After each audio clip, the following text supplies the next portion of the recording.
જમના દૂતો આવ્યા, બીજાને તો જીવ લઈ જાય અને શરીર સૌ તો ઉપાડ્યું.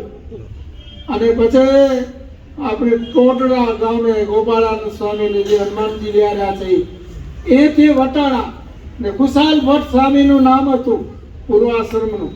એ તુલસી વીણતા હતા સવારના પોરમાં પૂજા માટે. અને જમના દૂત એને નમ્યા એટલે ઓલા કરસનને લઈને હું નમું કે જેવો નમ્યો એટલે જમના હાથમાંથી છૂટી ગયો.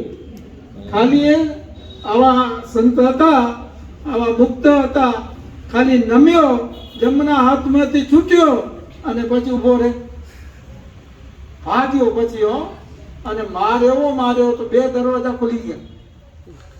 સમજે ને, 2 દરવાજા ખુલી ગયા. હે રૂબના લોહી લોહણ બધું થઈ ગયું. હું અગને ગોપાળા ખુશાલ ભટ્ટના પગ પકડવા જાય, અરે આગો રે આગો, આ બધું બગડી ગયું. અને અહીંયા બધા નદીમાં તો કે જમના દૂત મને મારે, હવે નહીં અડે જા. ખાલી આ મુક્તરાજને નમ્યા, આમાં આટલું કામ થઈ ગયું હો.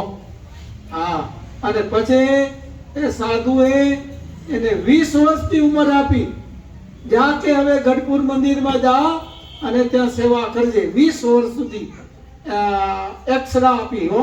એટલે બધા ભક્તો, ભગવાને આપણે શરીર બરાબર રાખ્યું હોય ને ત્યાંથી ભજન કરજો, સત્સંગ કરજો. એ કોકની સાથે વેર જે હોય ને કાઢી નાખજો. નખો પે આપણે હવે ભગવાનના ધામમાં જવા નહીં જડે નખો. હું આપણે ચોકીદાર ઉભા હોય ને, અરે અમે અહીંયા હમણાં લંડન ગયા હતા, 3 જગ્યાએ ચેક કર્યા. હવે આટલામાં જવું તો 5-6 હજારમાં, અને હું ધામમાં જવું તો કેટલો હોય રજુ બાપા, લાખમાં લોઢાનો ગોળો હું તે મૂકે અહીંયા જમીનમાં તે આવે ને ત્યારે રાઈના દાણા જેટલો રે કે ન રે, આટલો વાયુના ઘસારાથી હો. પેલાના આકાશમાં તો ઘસાતા નથી, આને કેટલો ઘસારો લાગતો હશે. આવું ધામ જેટલું છે, પણ ભગવાનના ધામમાં ભગવાન લઈ જશે. જો વાસના હશે આ દુનિયામાં વેર હશે તો ધામમાં રહેવા નહીં જડે. હું લોકો રૂમ તો નહીં કરી દે, આવું હારે રહેવું પડે. બધા ભક્તો, ખૂબ મંજી બાબાનો સંકલ્પ પૂરો થયો અને જીણા બાપાની તો વાત જ ન કરાયો.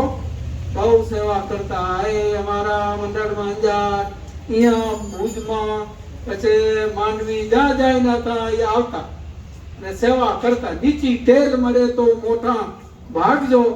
એના દીકરા મંજીભાઈ એને ખૂબ સેવાઓ કર્યું ને ચાલુ જ છે, અને આપણે એ જ ભેગું હાલશે, બીજું શું હાલશે કયો.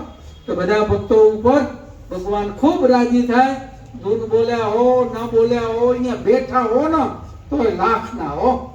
તો બધા ભક્તો બધા લાભ લ્યો છો અને સત્સંગ કરો છો, કરજો.